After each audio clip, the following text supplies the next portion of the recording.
بسم الله الرحمن الرحيم، وما توفيقي إلا بالله.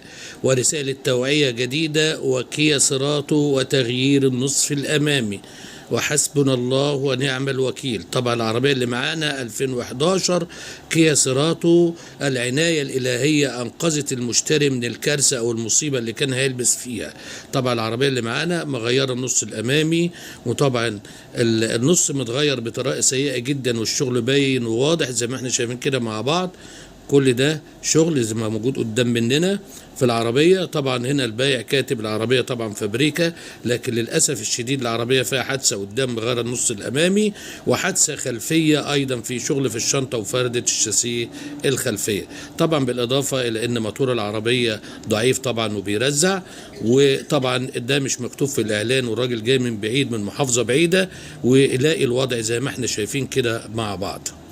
طبعا ده بنحذر الناس وبنوعي الناس ان العربية اللي معانا فيها تغيير النص الامامي.